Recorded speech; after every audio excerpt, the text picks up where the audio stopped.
I truly would like to call in sick today. You're already here and you look just fine. So I don't think that's possible. These we are gave so you hard. Extra time to be here. Let me tell you. We shuffled things around. I bent over backwards for you to have more time, and you're still not ready? No.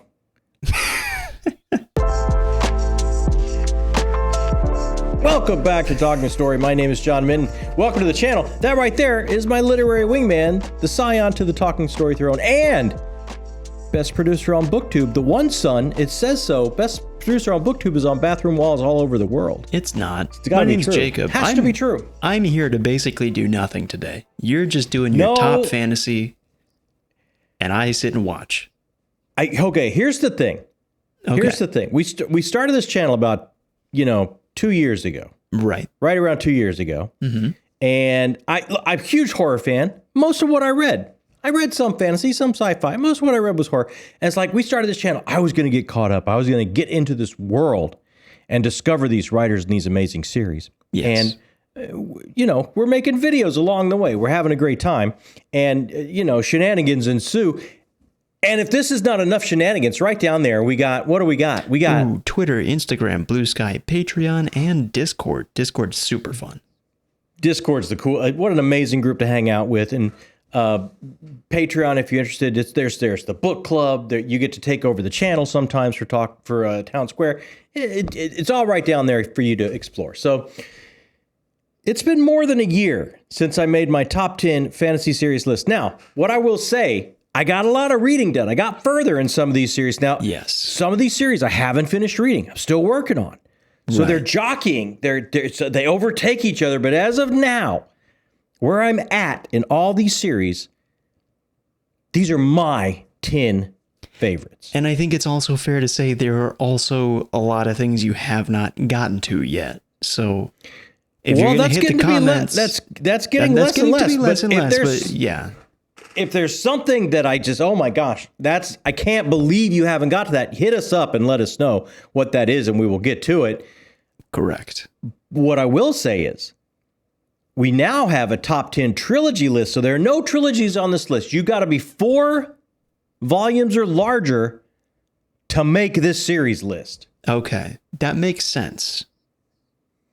I would imagine that blew up the entire list, but there's a lot of blowing up that happened here. Yeah. Okay, here we go. So you've got the list from last year. You're gonna right. Yeah. So I'll give a lead in and say, here's what your number 10 was last year. What is it now? And we'll go through the list. Oh, but before that, sure. Let's do some honorable mentions because I couldn't keep it to 10. Oh, of course. How many honorable mentions do you have? You know what? You're not a scorekeeper. I can be. You are not.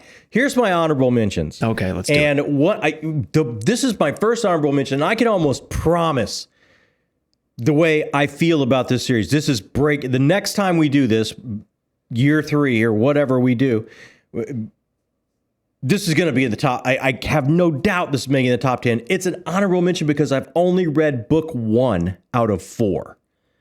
Oh, I'm trying to guess what this is. And that is the Long Price Quartet by Daniel Abraham. Oh, wow. You read this like a week ago. I read this like a week ago. And I had to go see it blew my hair back so hard. I had to go see a stylist and get a correction.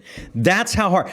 Daniel Abraham walks this line, this amazing line between concrete realism and the absolute fabulist that he is. A lot of this is dealing with using his magic system, his amazing magic system, to corner the cotton trade in one of these city-states that happen in this Asian influence world that he's creating. So there's like this concrete commerce and business that you're dealing with. There's these so three-dimensional real characters that you just feel like, hey, maybe on the periphery, maybe they're not a main character, but then all of a sudden they have an arc like something that Victor Hugo would put together, gut-wrenching, heartbreaking, amazing arc that is important and integral to the story.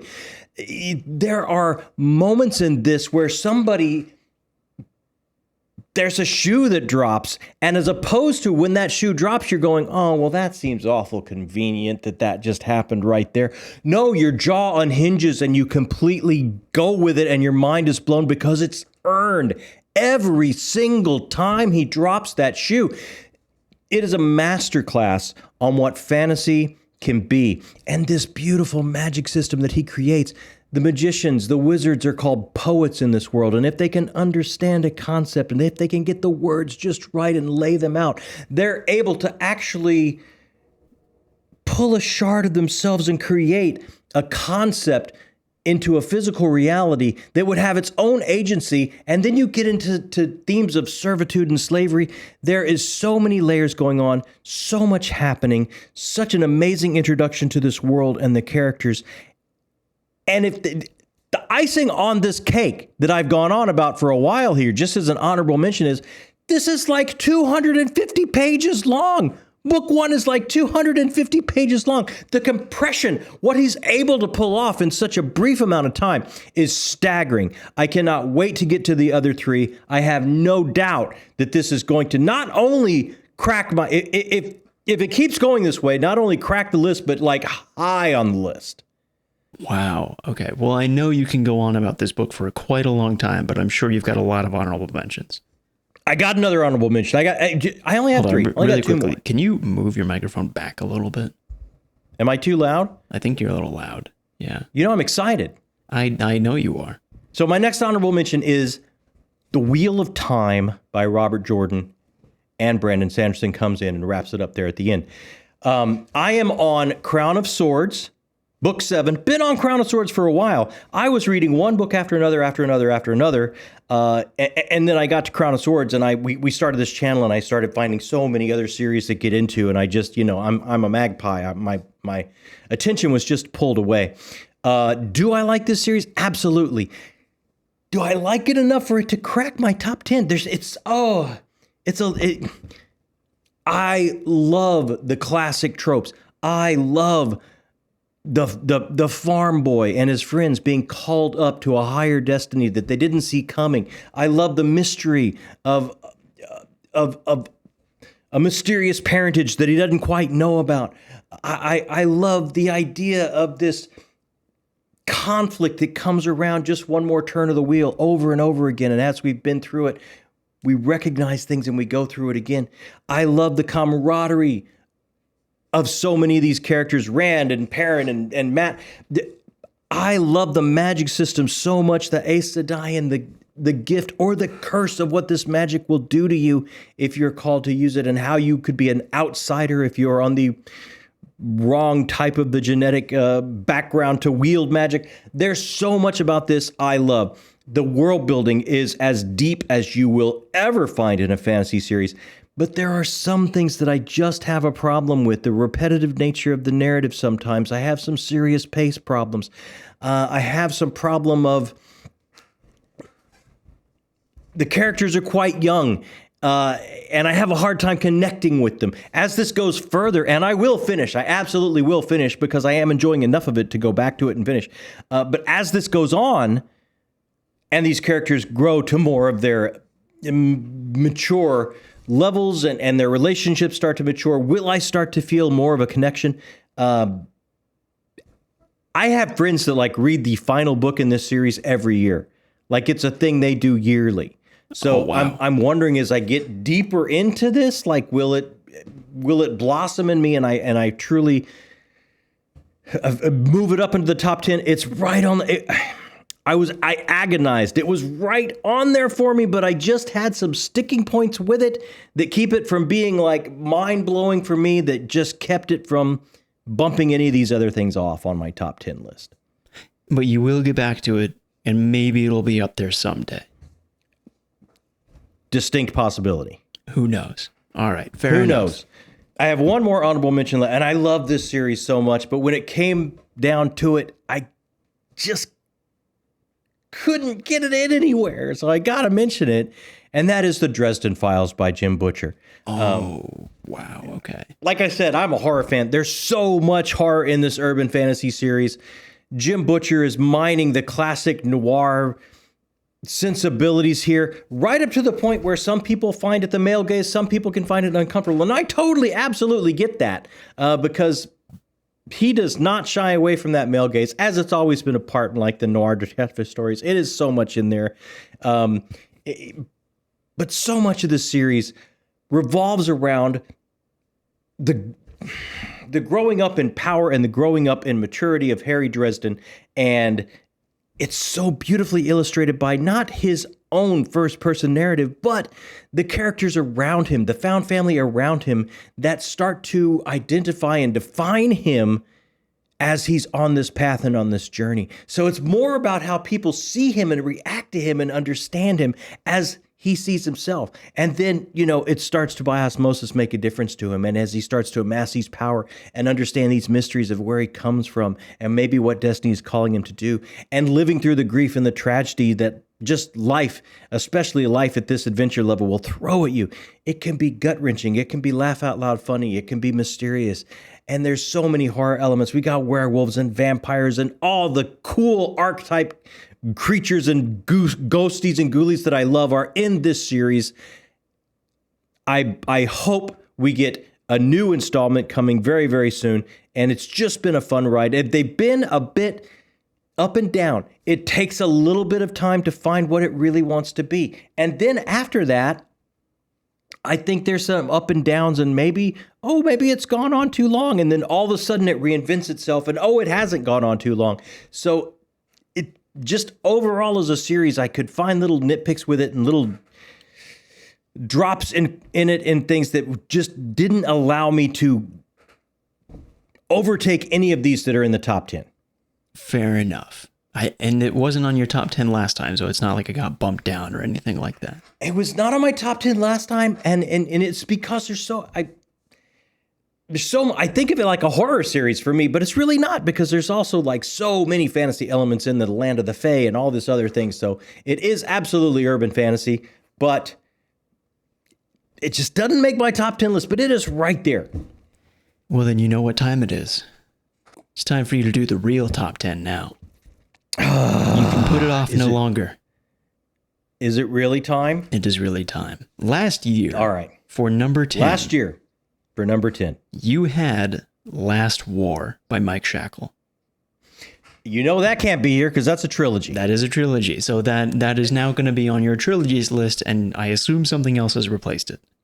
That is on my favorite trilogies list, and I made that list so I could free up some space here. I'm going to just preface this right away. This number 10, if it stays number 10, I will be shocked. It's going to do nothing but like crash the top levels of this list, I feel. Really? Okay. Then this must be something you started recently and you're very It is soon number in. 10. I've only read book 1. I'm talking about Malazan, Book of the Fallen by Steven Erikson, book 1, Gardens of the Moon. And I had to put it on my top 10. Did I have some problems with book 1 as well? I did. But what was there was so mind-bending to me. Steven Erikson it's one of those times where you just go all out. You leave everything on the field. There's so much nightmare fuel here. There's so much grand, sweeping epic here. There's so much lore. There's so much everything that brings us to this genre from the very beginning, and it's counterbalanced by characters that you just want to know more about. At the very beginning, on the ramparts of this castle, as a kingdom is falling, you have a young man looking over it, dreaming of being a soldier, and then you have soldiers underneath him looking up at him going, dream higher, kid. From that moment on, we have these themes of what can violence do to you? What type of people sign on for it? There's so much going on, and then just bonkers levels of set piece battles and craziness. I didn't actually have enough of an emotional attachment to some of these characters that I wanted to find out more about. But you just can't not put it on the list. I mean, for the sheer moments of wizard battles against floating cities and long-lived mythical creatures hidden amongst us that want to make amends for some things they've done in the past. Maybe there's just such deep coolness, and he just throws everything but the kitchen sink in there, and he doesn't shy away from the nightmare fuel. Like I said, I can't wait to continue. I will be continuing before the end of this summer. I'll be picking up book 2. But this just blew my hair back so much there. I had to put it on the top 10 list. And I think it's at 10 because I've only read book 1. I was going to say, you were really blown away by book 1, I remember. It's so much fun. And people say, oh my gosh, you need a protractor. It's like, I think if you just go in with an open mind, open to what he's doing, and understand that he's going to take you to places that you haven't seen in fantasy before, because wherever some people go 2 or 3 steps, he's going to go 27. He's going to go all out and leave nothing behind. So I think this is going to be nothing but a climber. I can't wait to get to book 2. Wow. Fair enough. A solid 10. That's a I mean, you're start. starting out there for 10, right? So you can start to see why some honorable mentions didn't quite make it in. Yeah. So then we're on to number 9. What was number 9 last year? Number 9 last year was Gentlemen Bastards by Scott Lynch. Oh, was it really? It was. Is it the same this year? I'll be number surprised. 9 this year is Gentlemen Bastards by Scott Lynch. Oh, something stayed the same. Wow, okay. Something stayed the same. I truly love this story from the very first book, The Lives of Locke Lamora. This Dickensian type of structure, this nonlinear story, this unbelievable fantasy world that Scott Lynch takes you through. A little bit of con artist, a little bit of organized crime, a little bit of high fantasy, a little bit of childhood lost, all in this beautiful Dickensian package delivered so well. There's witty banter, there's heartbreak, there's mystery. There's a world that I just could not get enough of around every corner as the books go on, one after another. I'm not going to say they all catch the charm of that first book for me, but I do enjoy them all enough for it to make my list. This is one of those that I know he just put a short story out. If he were to have another book come out, I would be there day one to immediately read it. It's that level of fun for me. It's that level of love for me with Scott Lynch. Stayed the same, right there at number 9. Man, for number 9 to be an auto-buy author, that's... Oh, I mean, not only an auto-buy author, but I mean someone that I'm just dying for him to get another book out. Right. And I'm not the only, and just tons of people are just dying for him to get another book out. Of course. Yeah. Well, then number 8, I'll be interested to see if it stays the same. I don't know that it will. Number 8 last year was First Law by Joe Abercrombie. Ooh.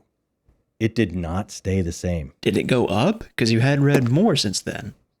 I have, but number 8 is The Dark Tower by Stephen King. Oh, wow. Okay. You know I got to have the King on there. I've been reading the King since junior high. Look, this is a weird, wild, wacky series. You take an author that understands American life and American psyche and can twist it. He can show that life to you in a funhouse mirror and make you uncomfortable and make you scared. He understands your anxiety. He understands your fears.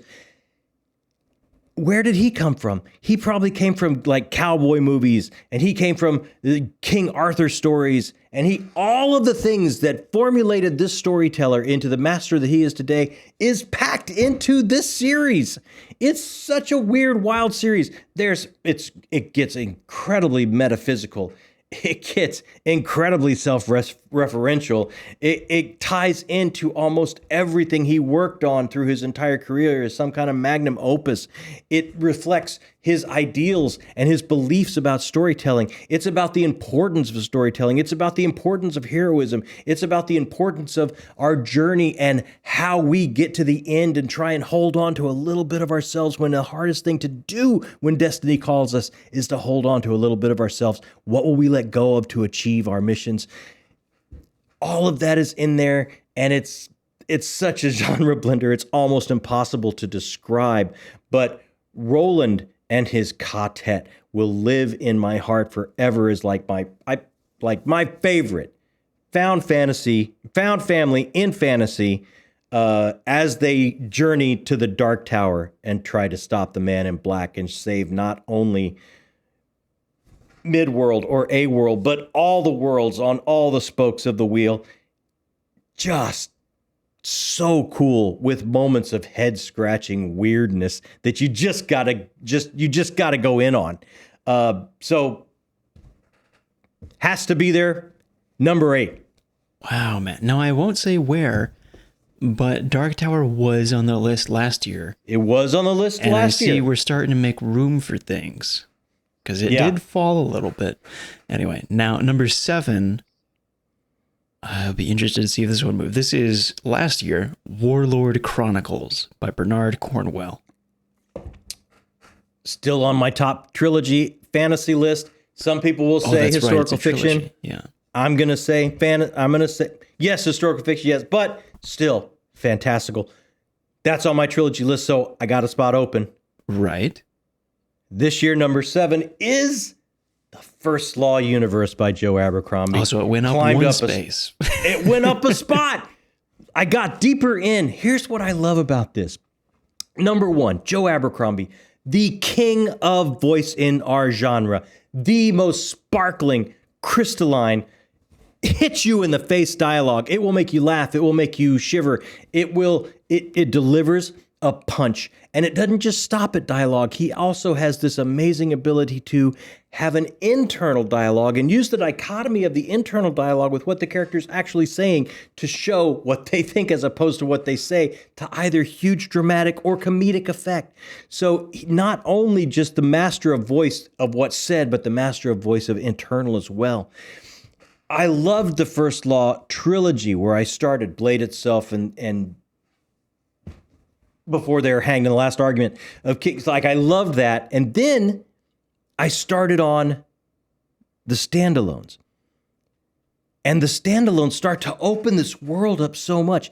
Where he was in the first trilogy of, I have a voice, I want to say something, I want to take these epic fantasy tales and turn them on their head and kind of tell that story with my sensibility. I want to subvert not only structure of the Aristotelian nature, but I want to subvert character and tropes and ideas and tenets of the fantasy genre. And he does all of that, but you can see at all times the callbacks to all the things that he's riffing off of.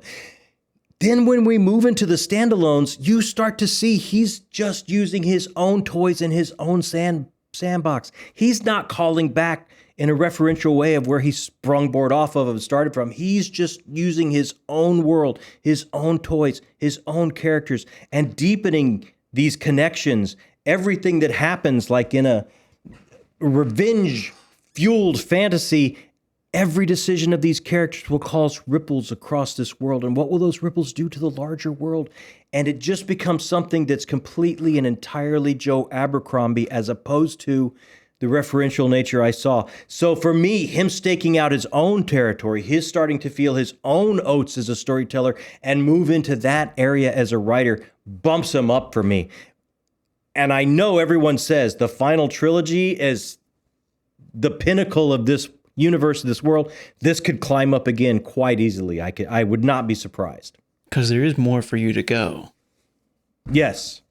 Okay. That final trilogy. Not fully caught up yet. Good to know. Not fully caught up. Working a lot of again, these are my faves as they stand, still working on them. Sure. Yeah. So then now, number 6, approaching the halfway mark. Now we're getting into the things that you told me were like classics when I was a kid. Yeah. Number 6 for you last year was Sandman by Neil Gaiman. Here's the thing with Neil Gaiman. I took Sandman off the list this year because I'm thinking of doing an all-time comics list. So I thought, you know what? So that'll make a little just more like space. I did with trilogies. Okay. I need a little space here because as I catch up with more series, I need more space. So when I do a comics, then I will consider all of that. So I was trying to clear up some space. So that is not the pick coming up. That is not the next choice coming up. Man, you're just finding every way you can to get yourself more space on this list. I am working it. I am working it. So what is it now? Let's hear it. Number 6 is The King Killer Chronicles by Patrick Rothfuss. Oh, wow. Okay. Now,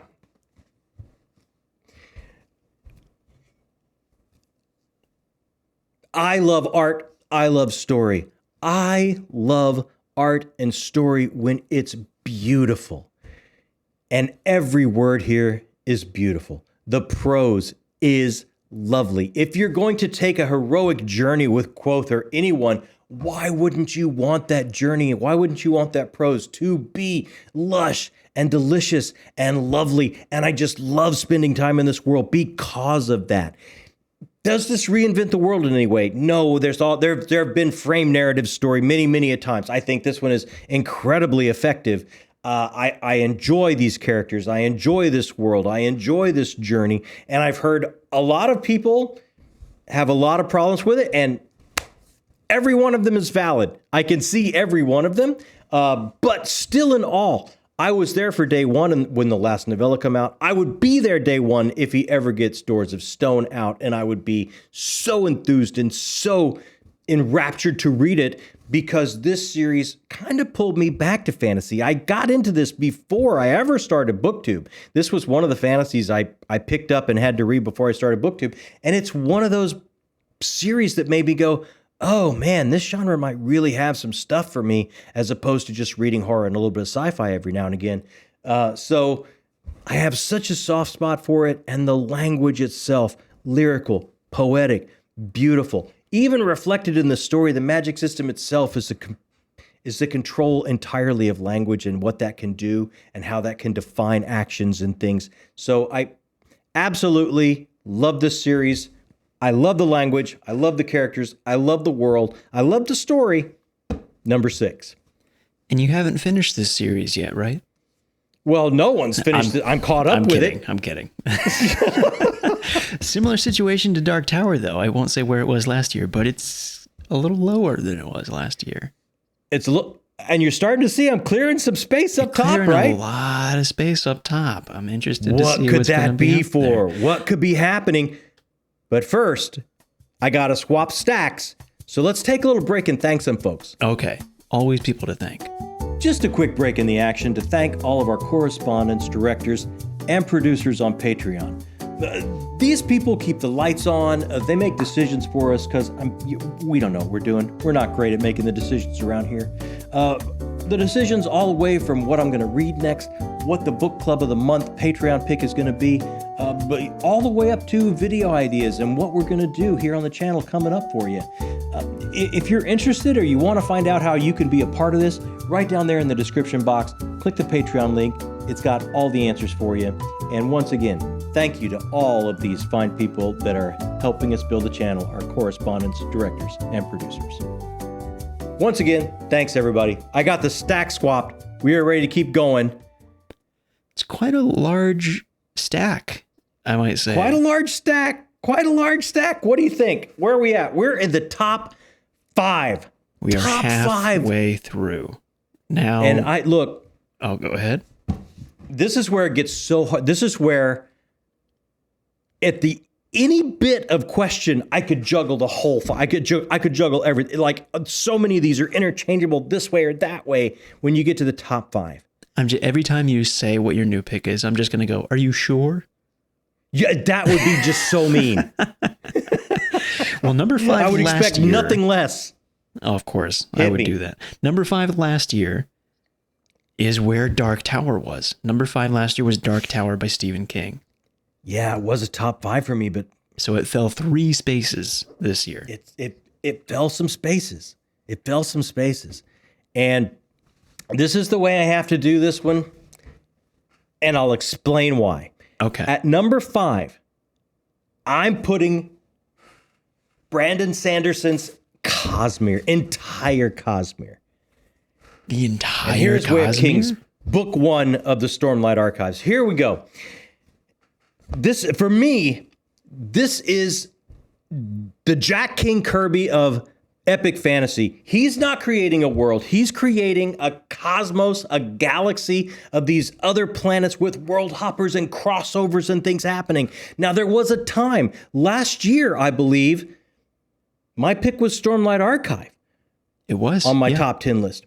But after Wind and Truth, as we start to see all these threads pull together in the Cosmere, it starts to it really starts to look like one huge magnum opus story that all dovetails and tangles together. And I have the hardest time. When we started this channel, we started the Cosmere Catch-Up, and I had not heard of Brandon Sanderson whatsoever. I read one Cosmere book a month for I don't know what it took me.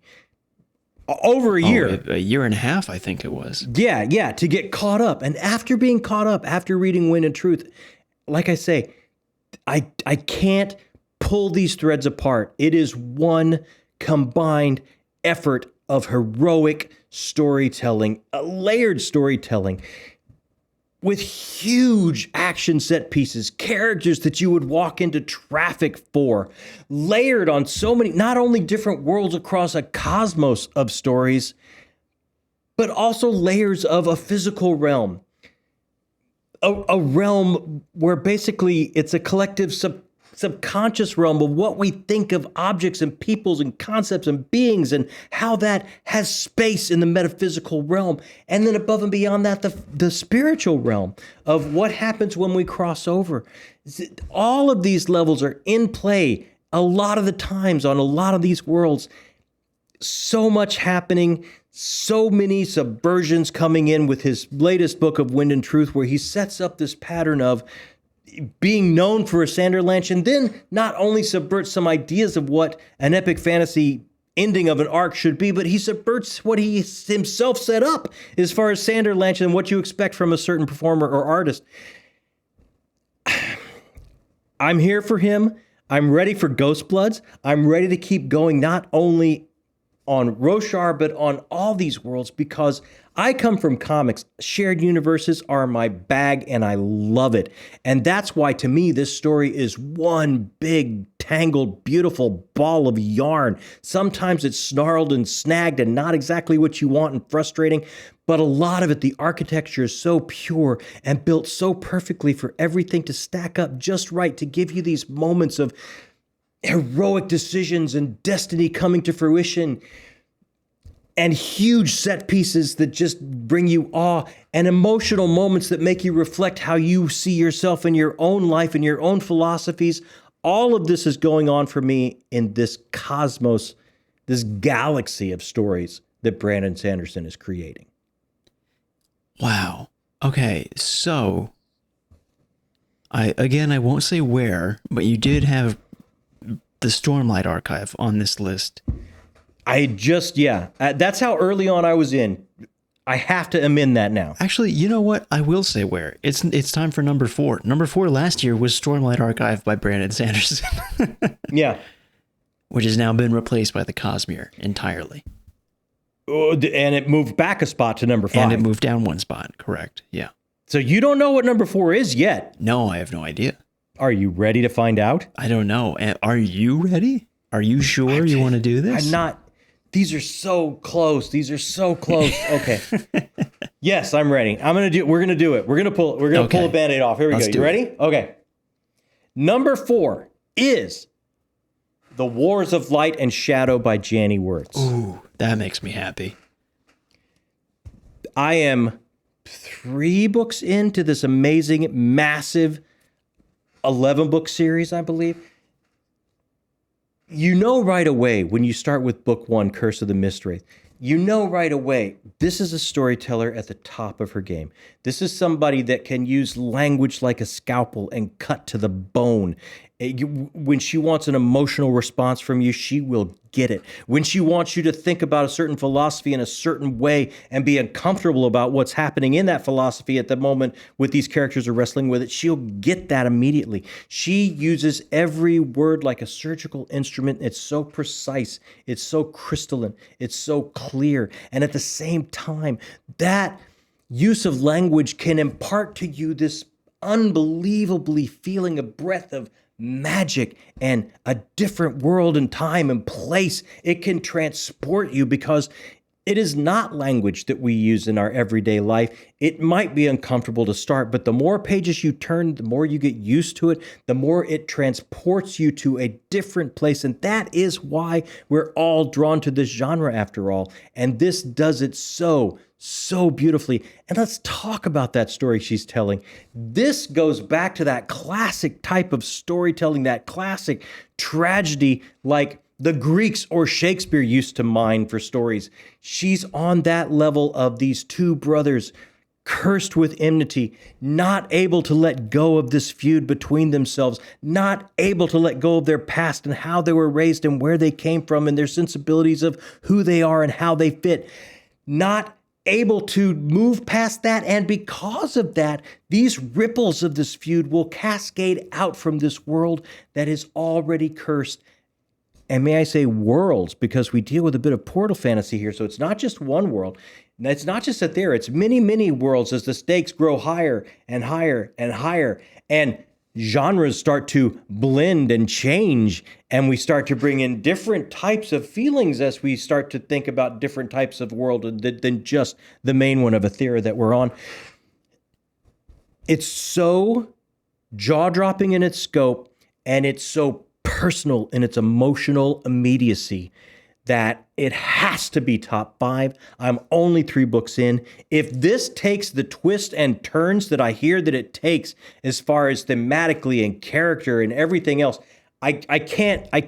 this list is going to get so hard to maneuver and handle as I go on in some of these series, because already they are just have such a place in my heart. And mine as well. I love Arathon Cephalen. It makes me beyond happy that it cracked your top 5. He's the best, right? He's like, come on. Best.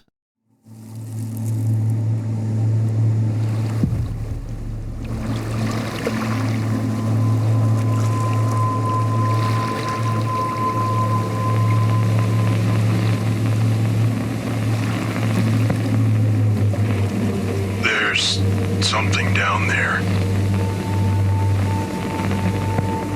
It's not the submarine we were looking for. It's something else. We're all sick. And we're hearing things. Bad things.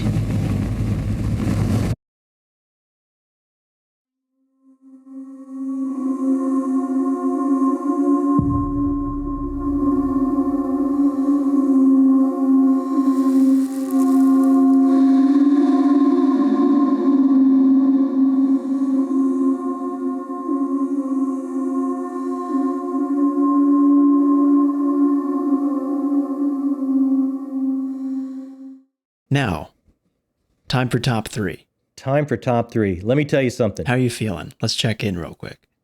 I got to. I may need to take a breather. It's too late. We're recording. It's time to go. Number 3 last year. All right. Was Kingkiller Chronicles by Patrick Rothfuss, which I believe also dropped 3 spaces for you. It did. And the reason being is because as I go into more and more and more series, more of these masters and their series, a little bit of the shine comes off of Kingkiller for me because I see it treading the tried and true tropes and tenets of the genre so well and so beautifully. I don't necessarily think it's as inventive and different and staking out new territory as some of these others are. And that's why I kind of felt some pulling away and some jockeying as I got further and further into some of these other series. Totally fair. So then number 3 now would be... Number 3 now. You can't delay it any longer. Good Lord. I'm going to go Middle Earth by J.R.R. Tolkien. Oh, wow. Okay. I would have thought that'd be higher. Dude, me too. But look, there is no fantasy genre without Middle Earth. Let's just there is. There was before, and there was, but he helped to define modern fantasy without a doubt. The ideas of his, everything we come to this genre for, lore, different language, different peoples, different places, different histories, different ideas, heroic journeys. He does it all so well. And he doesn't lose sight of holding up that beautiful mirror that as you're reading these places, these far off places with these unbelievable inhuman heroes, sometimes human heroes, but as you're reading them, you always are called back to your own world and your own place in it. And he does the most amazing job in The Hobbit and The Lord of the Rings and The Lost Tales and all the rest of the puzzle pieces that make up Middle Earth. But particularly in The Hobbit and Lord of the Rings, he takes the smallest everyman. He takes the little ones that you wouldn't necessarily go to and think they're going to be the heroes of this tale. And he shows us the everyman can. The everyman can save us all. The everyman can, as long as he holds on to himself, holds on to themself, herself, as long as they keep their core together, as long as they understand what they stand for, as long as they understand what they stand for, it's love and it's friendship and it's the right and it's versus wrong, they can make a difference. They can be the fulcrum that moves the entire world, even though they may be the smallest of a group. What an amazing lesson for all of us to carry on from a heroic journey. This is one that I read when I was quite young, and it comes back around over and over and over again in my life. This world will be with me forever. This world helped make me who I am. This world helped me decide on hard questions when it came time to raise my son and build my own family. So there's no way that this was not going to be on the list. Now, what hard questions does this book help you answer about raising me? I'm curious. You know, those questions that all I just went over, right, wrong, what do you stand for? I understand. Okay. What is being a good man? All those kind of things. Yeah. So last year it was at number 2. Number 2 last year was Lord of the Rings by J.R.R. Tolkien. So it lost a spot. See, I know what your number 1 was last year, and I know there's something you have to make room for. It's just a matter of what the order is. So last year, Middle Earth was number 2. Right. This year, number 2 goes to Realm of the Elderlings by Robin Hobb. Yes. I have only read Farseer. I will be reading the Ships trilogy. I will be starting it before summer's over, hopefully. This series, this first trilogy, just took my breath away, took me by storm. Why did it leapfrog Middle Earth for me? Because it's so personal to me. This series, this Farseer trilogy that kicks off the Realm of the Elderlings, and I suspect these themes will stay consistent throughout. It's all about connection. Yes, does it take the tried and true tropes of epic fantasy? Do we have a bastard being left off with the aristocracy to be raised? All these things like mysterious parentage, someone being called up to move beyond their place to fulfill their destiny, all that is there. An amazing magic system. But it all hinges on connection. It is the connection between us that tells this story. This is why it leapfrogged for number 2 to me, because it hits me on such a visceral, personal level. This story is about who we are, how we connect, how those connections make us tick and move forward. And even in the curse of this story that they're fighting against, it is those that we love that have been pulled away from us and cursed and thrown back amongst us that are not able to connect anymore. They're just a shambling being that wants to consume and feast and have no concept or consequence of what they're doing. So no, that connection is stripped away.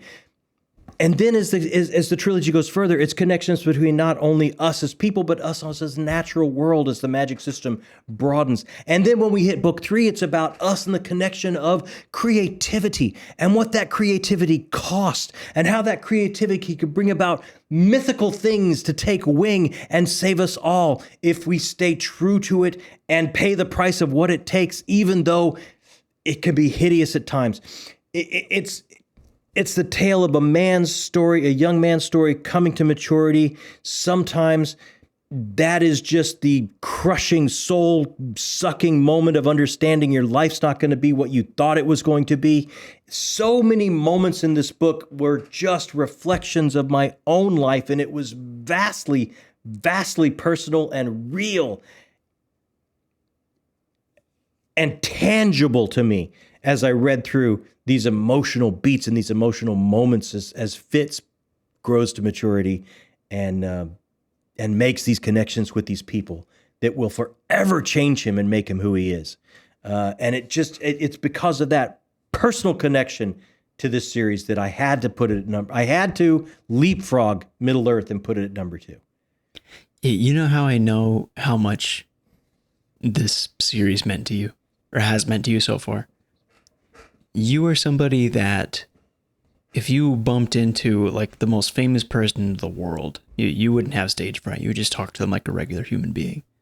You probably. Very rarely get nervous around like famous people. And when we went to Dragonsteel and we were waiting in the line for you to get your signed books from Robin Hobb, you were a little, you weren't nervous, but you were excited. You were kind of, I was giddy. You were giddy. I was giddy. I absolutely was. And it's very personal. All these books are very personal to me. This one, for my own artist journey, by the time we hit book 3 and it was about creativity and that kind of thing, it was just very, very, it was just very special to me. So I don't know, man. This could take it. Wars of Light and Shadow, Realm of the Elder. I mean, as these go on, number one could be in danger. Well, number 1 could be in danger for a very specific reason, I would imagine, as we reveal what it is, because I would have to assume that it has stayed the same. Number one has stayed the same. Last year was A Song of Ice and Fire by George R.R. Martin. And it remains number 1. Yeah. So it remains number 1. Obviously, the series has not been completed. So as you get further into these other series, maybe as things wrap up, it kind of gives you more satisfaction than you've received in A Song of Ice and Fire so far. It is distinctly possible. It is distinctly possible. My number 1 is the same because I am hard at work on a lot of these series. Wars of Light and Shadow, 3 books in. Realm of the Elderlings, 3 books in. But I mean, we are checking in. It's been more than a year. We are checking in yearly at where this reading journey is for me and how things are shuffling around. So as of now, I cannot think of a more effective epic fantasy series than A Song of Ice and Fire. I can't, as special as Realm of the Elderlings is for me at this point, 3 books in, it's not a more effective epic fantasy story than A Song of Ice and Fire. George R.R. Martin, this person that came from all the way back to the new Twilight Zone show running, writing sci-fi, telling stories, and he finally comes to this point and he's going to do this epic fantasy, and he does this epic fantasy springboarding off of the War of the Roses because he loves history, creating these characters not only that you love to hate, but they switch. It's a magic trick. Characters that you will be all in on. They're a villain you will be rooting for a book later because their journey and their arc is so real and you're so invested and it's so... It won't let go of your heart. These characters and these people and these arcs and these happenings and these huge moments in battle in this world, you stand back and watch and you are affected by all of them. You're not the same as you read them because you're so drawn in. It becomes not a fantasy. It becomes a reality to you as you turn pages because it is that grounded. It is that researched. It is that deep. It is entirely effective on every level of what you want an epic fantasy series to be. It is, to me, at this point, the definitive, effective, I cannot find problems with it, #1 series. Now, people will say, it's not finished. You're right, it's not finished. And the Venus de Milo doesn't have arms, and she's still beautiful, and no one's going to slap arms on her. If this artist never comes back and finds the chair and finishes this series, I'm still going to be in love with every minute and time I spent in Westeros with Tyrion and with the Khaleesi and with Jon Snow, and I could name character after character after character, Ned Stark, with all of them.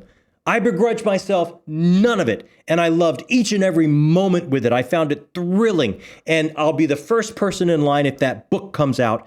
And if it doesn't, I will still tip my hat to this amazing artistic achievement of what he's done with these first books. Question. Do you think we'll get that next book? Honestly, we may get the next one. I don't know if we'll get the one after that. No, if we get the next one, I don't think there's any way you get the one after that. It is a phenomenal series. Yeah. And I understand people that don't want to start it. I understand people that are upset that it's not finished. I understand. I absolutely do. The audience is the utmost importance. You buy the books, you buy the tickets, you get to decide what it is. You get to decide if you like it or not. The audience has the final say. I totally get it. If you don't want to start it because it'll never be finished, hey, no harm, no foul to you, man. Hats off. You be you. Fair play to you. But for me, the achievement is stunning. And the ride you get with the 5 books that are out, yeah, why would you not take that ride? Yeah, I feel the same way. Wow, man. So that's your new top 10. That is my current top 10. How do you feel? And you've said them all out loud. It's too late to go back. How do you feel? There's some I could move right now. Yeah. I mean, seriously, there's some I could tweak. I could move some right now. That's how fluid it is. And as I get further into Elderlings, as I get further into Wars of Light and Shadow, as I wrap up First Law, I mean, I'm just looking at oh my gosh, as I get further into Malazan. Yeah, because you're I've only read book 1. in. It cracks the list at 10. You know, like this is going to be like so hard to keep going. So hard. It's going to be very difficult. Well, we'll see everybody in 1 year. Well, I'm retired till then. I will bet something now. Yeah. We'll see you in 1.5 years instead of a year. I thought you were going to bet we'd have a new #1. Because I bet you have a new #1. Odds are high on that, I think. Odds are high. I bet it's Realm of the Elderlings. Takes new #1. I would not be shocked, man. Yeah. I would not be shocked. We'll just have to wait and see. Keep reading. Yeah, we will. Absolutely. And maybe 2026, you could put a list together. Maybe you'll be ready to put a list together. I don't think I've read enough books to do such a thing. Dare to dream. Dare to dream. I'd love to someday. I don't think I'm there yet. Oh, it could happen. It could happen. We'll work on it. We'll work on it. We'll get there. If you guys are still here, you're book people, and in our book, that makes you the best people. My name is John Minton. That right there is Bran Stark. You actually are. Technically, I am Bran Stark. I don't think we've ever told anybody that, and we never will. I'm Bran Stark. I don't think we've ever told anybody that, but that is a true statement. That is a true statement. We'll explain someday. My name is Jakob. We'll explain someday. Thanks so much for joining us here on Talking Story.